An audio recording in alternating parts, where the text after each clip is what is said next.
इदम श्री सद्गुरुवे नमः। जन्म शताब्दी पुस्तकमाला 64। घर एक तपोवन, पारिवारिक प्रयोगशाला, डे 4। आइए गुरु शक्ति का स्मरण करें।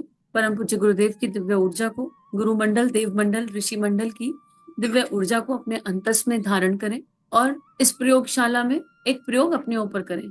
इस तपोवन में, ये कैसा तपोवन है जहाँ वन नहीं है लेकिन फिर भी तप बहुत बड़ा है, उस तप की गहनता को, दिव्यता को समझें। परम पूज्य गुरुदेव ने अपने जीवन से इसे जीकर दिखाया है और परम पूज्य गुरुदेव इस स्वाध्याय के माध्यम से हमारी ऊर्जा को मैं मेरा से बाहर लाकर वसुधैव कुटुंबकम की ऊर्जा पर लेकर जा रहे हैं। सारा विश्व ही हमारा परिवार है। परिवार मतलब जिन्हें आज तक हम पराया मानते आए हैं। हम अपना किसे मानते हैं? जिस पर हमारी आत्मा का प्रकाश पड़ जाता है, और वो हमारी आत्मा का प्रकाश है।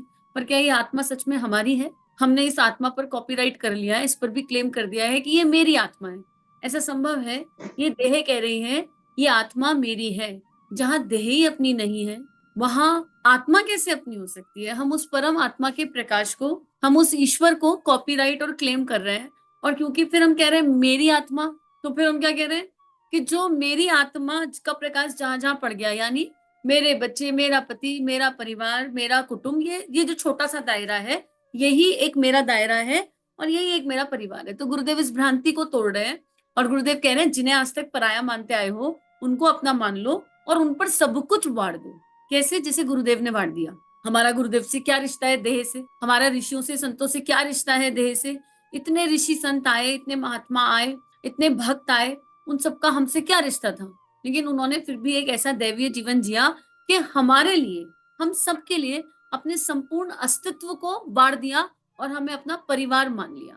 तो गुरुदेव हमें उसी दिशा में ले जा रहे हैं और गुरुदेव कह रहे हैं कि अगर सन्यासी भी बनना है ना, सन्यास भी लेना है, तो सन्यास का मतलब है संत, और उसके लिए कहीं जाने की आवश्यकता नहीं है। घर एक तपोवन है। घर में रहकर, मान लो कि वन में रह रहे हो, घर में रहकर वन में रहने का मतलब क्या है? घर में रहें और अपनी आवश्यकताओं को कम करें, नीड और गीड को समझें। सोचें कि अगर हम वन में रह रहे हो तो हमको क्या मिलता, क्या नहीं मिलता, देह की कितनी जरूरतें पूरी होती। तो घर में रहकर ही वन समान जीवन और तप करना, हर तरह का तप। और तप की परिभाषा गुरुदेव ने कई बार समझाई है। उसमें सारे संयम आ जाते हैं, अनुष्ठान आ जाते हैं, उपासना, साधना, आराधना आ जाती है। और उसके बाद क्या? एक लेबोरेटरी बनाना, अपने जीवन को लेबोरेटरी बना लेना, एक्सपेरिमेंट करना, अलग अलग एक्सपेरिमेंट करना।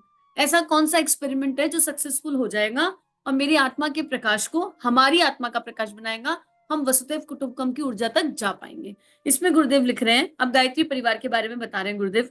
हमारा अपना गायत्री परिवार। आप ये सोचिए कि आप किसी भी संस्था से जुड़े हैं, चाहे आप ब्रह्म कुमारी से जुड़े हो, चाहे आप आर्ट ऑफ लिविंग से जुड़े हो, चाहे आप सदगुरु से जुड़े हुए हो, चाहे आप किसी XYZ किसी भी संस्था से। लेकिन जब आप उसका नाम लेते हैं तो एक एनर्जी आती है ना। जब हम कहते हैं गायत्री परिवार, तो अंदर एक अपनत्व की फीलिंग आती है।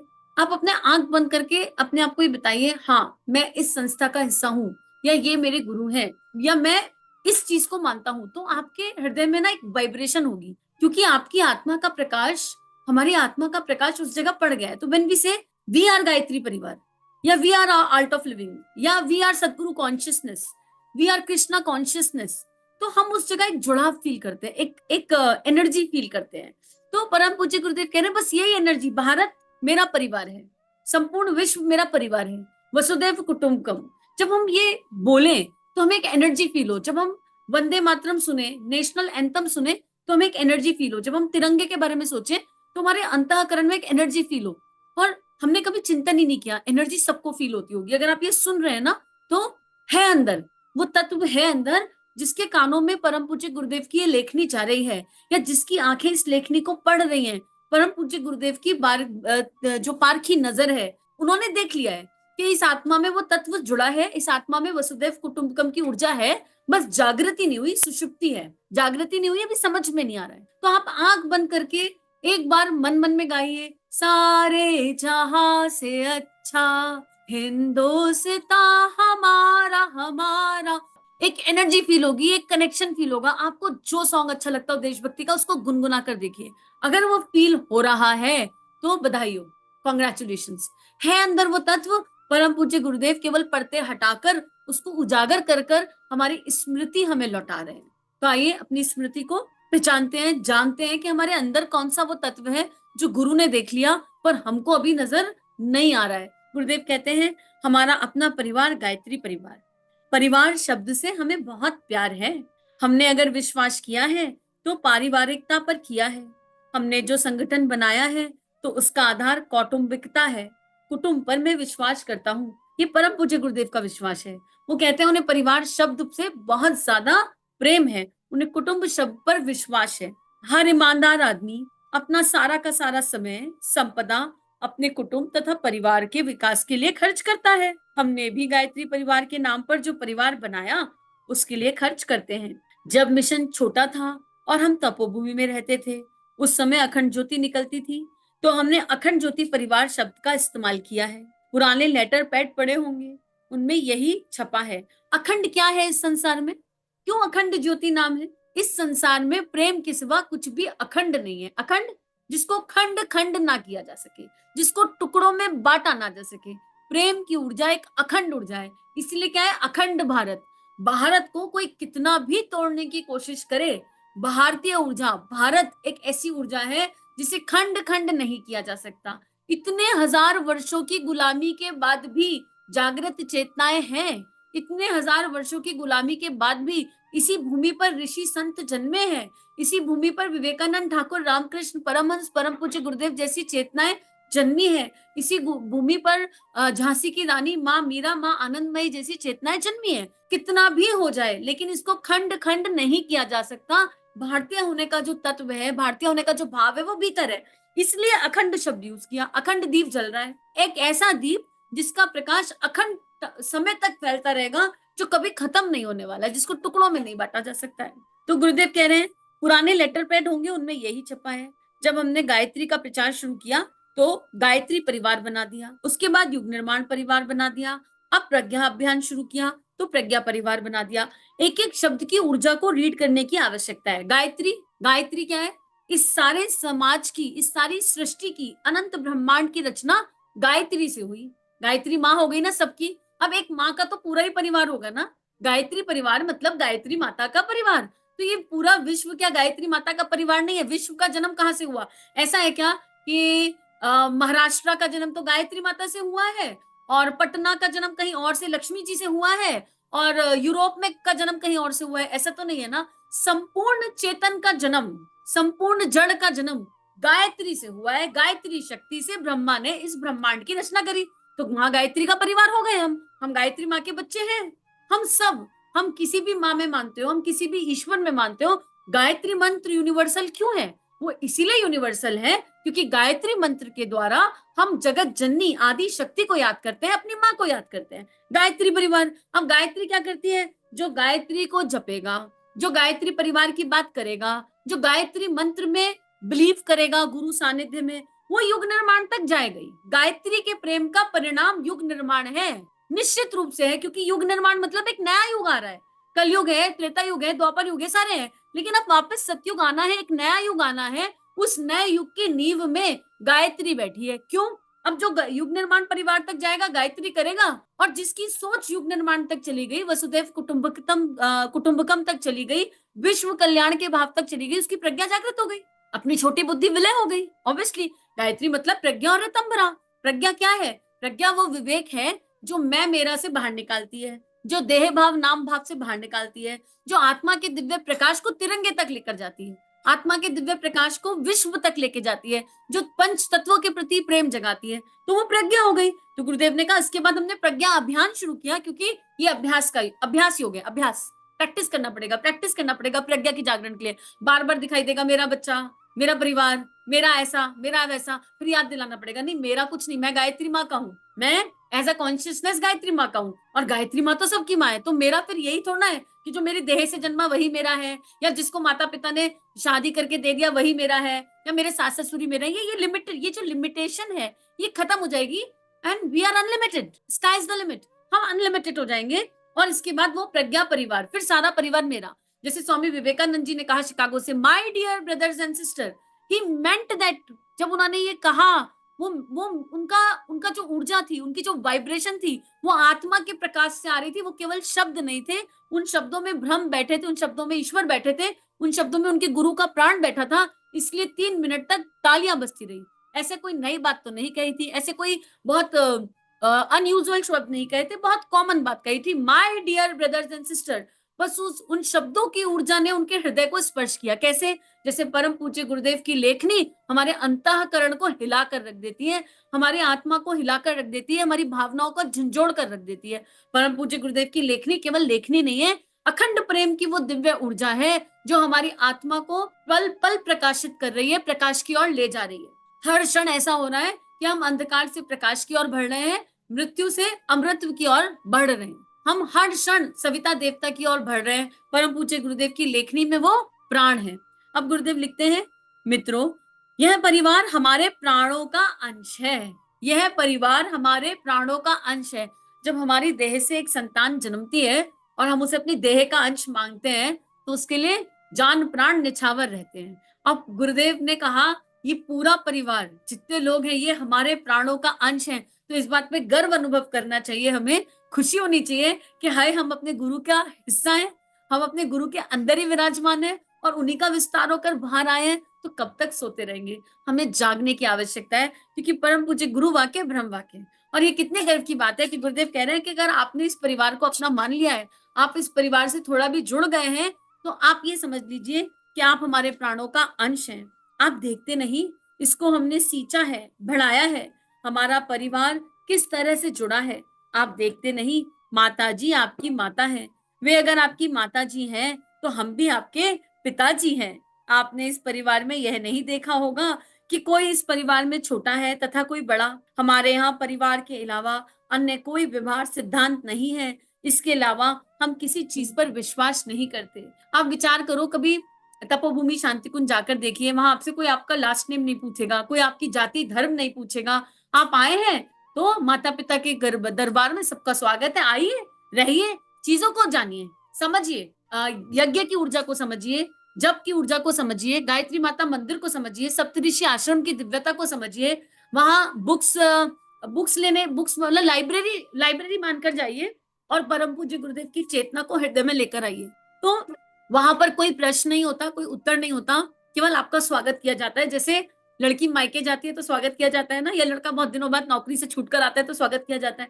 यकीन ना होना तो आंख बंद करके एक पल माता जी का स्मरण करिए और भाव कीजिए, हे माँ भगवती, हे वंदने माँ, हमें पता नहीं था या पता था, लेकिन इस क्षण ये पता है कि आप हमारी जन्म जन्मांतर की माँ है। और भाव कीजिए कि हमने अपना सिर उनकी गोदी में रख दिया और उनके वात्सल्य को अनुभव कीजिए। इतना स्ट्रॉन्ग उनका वात्सल्य फील होगा, इतना स्ट्रॉन्ग फील होगा, ऐसा लगेगा कि ये वाला जो पल है, ये शायद ही जीवन में कभी जिया हो। जिन्होंने अनुभव किया वो जान रहे हैं, जिन्होंने नहीं किया वो इसी पल अनुभव कर सकते हैं। आगे का सारा स्वाद है उनकी गोद में सिर रखकर सुनिए। माँ सिर सहला रही है और कह रही है, बेटा मैं आज बहुत खुश हूँ। माँ का अश्रु गिर रहा है, कह रहे, मैं तो कब से तुम्हारा इंतजार कर रही थी, तुम आए नहीं, पर आज तुम आ गए हो तो तुम्हारा स्वागत है। और माँ आपका अश्रु गिर रहा है, जिसे बहुत दिनों बाद माँ बच्चे से मिलती हो ना तो अश्रु गिरता है, ऐसा वाला। माँ का जो वात्सल्य है, माँ का जो प्रेम है, वो बहता चला रहा है। परम वंदे माता जी का प्रेम इतना दिव्य है, इतना दिव्य है कि उसे शब्दों से बता पाना बहुत कठिन है, उसे अनुभव किया जा सकता है। और बस आंख बंद करके माँ सिर सहला रही है प्रेम से और पूछ रही है, बेटे कोई दिक्कत तो नहीं है, बेटे कोई परेशानी तो नहीं है, बेटे हम सदा तुम्हारे साथ हैं, तुम्हारी शक्ति बनकर, तुम्हारी भावनाओं की शक्ति बनकर, तुम्हारी विचारणाओं की शक्ति बनकर, तुम्हारी संकल्पों की शक्ति बनकर। अब तुम पीछे मुड़कर मत देखना बेटे, जिस दिशा तुम्हारे गुरुजी लेकर जा रहे हैं तुम उस दिशा चलना। माँ लगातार ये बात कह रही है और माँ ये कह रही है, अपने प्रारब्धों से भी मत डरना, हम हैं, जो भी प्रारब्ध आएगा निकल जाएगा। हम ये तो नहीं कहते कि हम तुम्हारे प्रारब्ध काट देंगे, पर हम ये कहते हैं कि हम तुम्हारा संबल बनकर तुम्हारे साथ खड़े होंगे, तुम्हें कोई दिक्कत परेशानी आएगी नहीं। एक बार माँ के इन शब्दों को हृदय से सुनने का प्रयास कीजिए। वंदे माता जी का प्रेम इतना दिव्य है, इतना दिव्य है। परम पूज्य गुरुदेव ने भी और ठाकुर रामकृष्ण परमहंस ने भी ये कहा कि माँ नाराज ना हो जाए, ये ध्यान रखना, माँ नाराज हो जाएगी ना तो पिता ना बचा पाएगा। तो माँ का सानिध्य ऐसा है कि बच्चा कितनी भी ढीठता कर ले, माँ का प्रेम खत्म नहीं होता। तो बस इस माँ के आंचल में आगे बढ़ते हैं। साथियों, परिवार शब्द बड़ा महान है, इसके साथ मानवीय समस्याएं, विश्व की समस्याएं जुड़ी हुई हैं। आप ये कहते हैं कि घर परिवार से निश्चिंत हो जाएंगे तो उसे छोड़ देंगे। उस समय में खून का घूंट पीकर रह जाता हूँ, उस समय में मैं खून का घूंट पी करके रह जाता हूँ और आपको कुछ कहता नहीं हूँ। सोचो, जब हम परम पूज्य गुरुदेव से ये कहते हैं, गुरुदेव ने कहा बेटा उपासना करनी है, 1 घंटा रोज निकालना है, और हम कहते हैं अरे अभी बच्चों को स्कूल जाने का टाइम है, अभी ऑफिस है, अभी ये कमा ले, अभी घर का काम है, अभी मार्केट जाना है, अभी घर में शादी ब्याह है, अभी शॉपिंग है, पहले हमारे परिवार की जिम्मेदारी निमट जाए, तो जब 50-60 के होंगे, जब बच्चों के बाल बच्चे हो जाएंगे, उनकी शादियां हो जाएंगी, या जब नौकरी में ये प्रमोशन प्रमोशन मिल जाएगा, तब देखेंगे, तब करेंगे। तो परम पूज्य गुरुदेव कह रहे हैं कि मैं कहता कुछ नहीं हूँ, पर मैं खून का घूंट पीकर रह जाता हूँ, पीड़ा से, मैं पीड़ा से खून का घूंट पीकर रह जाता हूँ, क्योंकि तुम्हारी परिवार की डेफिनेशन गड़बड़ा गई है। मैं इस डेफिनेशन को अब ठीक करना चाहता हूँ। जब आप ये कहते हैं कि गुरुजी घर का जंजाल छूटा और हम आपकी शरण में आए, तो हमको हंसी भी आ जाती है, और मैं कहता हूँ कि जब यहाँ आएगा तो बड़ा परिवार तेरे ऊपर हावी हो जाएगा। अभी तेरे परिवार में कितने आदमी हैं? गुरुजी माँ, पत्नी और 2 बच्चे हैं। अच्छा, तो 5 का परिवार है। तू क्या ये समझता है कि यहाँ बाबा जी लोग रहते हैं, बेकार के लोग रहते हैं, जो तू निश्चिंत होकर आएगा? नहीं साहब, मैं तो सब तरह से फ्री होकर आऊंगा, यहाँ आकर माला जपूंगा, गुरुजी आपकी सेवा करूंगा। चल हट, मक्कार कहीं का, ऐसा डंडा मारूंगा कि अकल ठीक हो जाएगी, परिवार को छोड़कर आएगा। अरे हमारे पास भगोड़ों के लिए कोई जगह नहीं। मित्रों, जोधपुर के महाराजा युद्ध में हार गए, सारे सैनिक मारे गए, राजा साहब किसी तरह जान बचाकर आ गए, और उन्होंने गेट पर से जो बंद था आवाज लगाई। रानी ने कहा राजा साहब आप अकेले कैसे आ गए? आपको सैनिकों के साथ आना चाहिए था, बिगुल बजाकर आना चाहिए था। गेट खोलने जा रहे सिपाही से रानी ने कहा ठहर जा। वे महल के ऊपर चढ़ गई और बोली आप राजा नहीं हो सकते। सेना कहाँ गई? उन्होंने कहा कि सारी सेना मारी गई।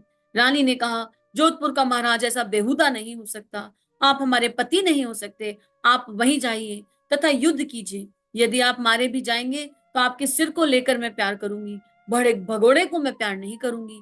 इसी तरह यदि आप भी भगोड़े बनकर आ जाएंगे, घर छोड़कर आ जाएंगे, तो आपके लिए शांति कुंज का यह दरवाजा बंद मिलेगा, आपके लिए शांति कुंज का यह दरवाजा बंद मिलेगा, आपके लिए शांति कुंज का दरवाजा बंद मिलेगा। और इस बात में बहुत सच्चाई है।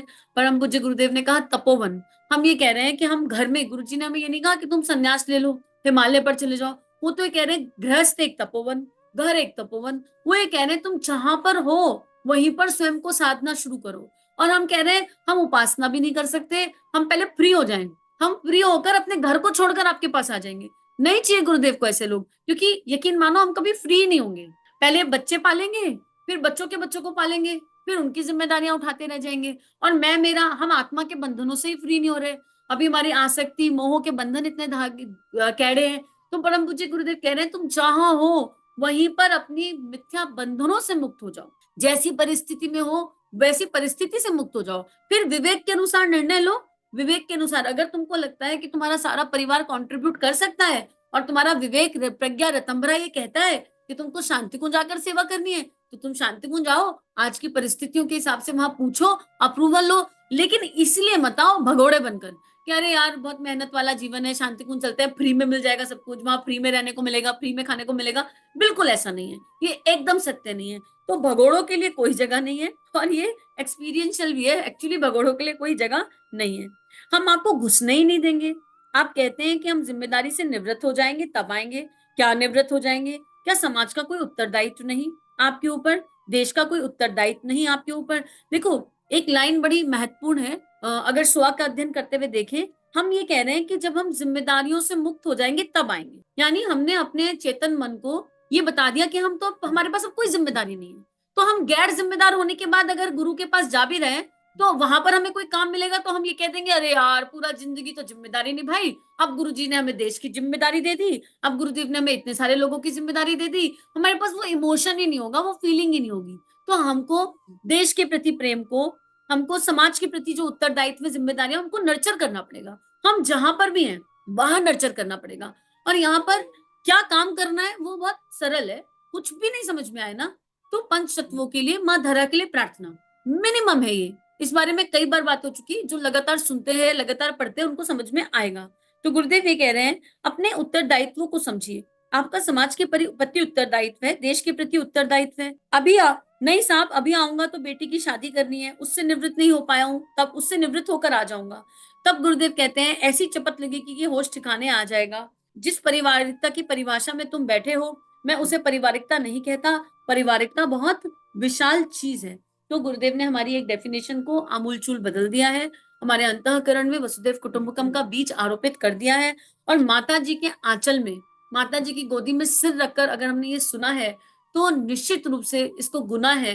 तो निश्चित रूप से माँ ने तिरंगे की स्थापना, अखंड भारत की स्थापना हमारे अंतःकरण में कर दी। हमें समझ में आया या नहीं, हमें अनुभव हुआ या नहीं, पर माँ पार्वती, माँ जगदम्बा ही वंदनीय माता जी हैं और उन्होंने हमारे अंतस को अपना बना लिया है। इसी के साथ आज का स्वाध्याय गुरु चरणों में अर्पित समर्पित। इदम श्री सद्गुरुवे नमः।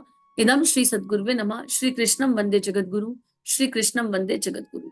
जय हिंद। अगर ये वीडियो आपके लाइफ में बदलाव ला रहे हैं, ये भावनाएं आपके अंतःकरण को स्पर्श कर रही हैं और आपके जीवन में परिवर्तन आ रहा है, तो इन वीडियोस को विश्वव्यापी बना दीजिए। चैनल को लाइक कीजिए, सब्सक्राइब कीजिए और इस कंटेंट को जहाँ जहाँ तक पहुँचा सकते हैं पहुँचा दीजिए, ताकि दिव्य विश्व वसुंधरा जागृत हो सके, ऋषियों की और संतों की लेखनी सभी के अंतःकरण बदल सके। जय हिंद, जय भारत।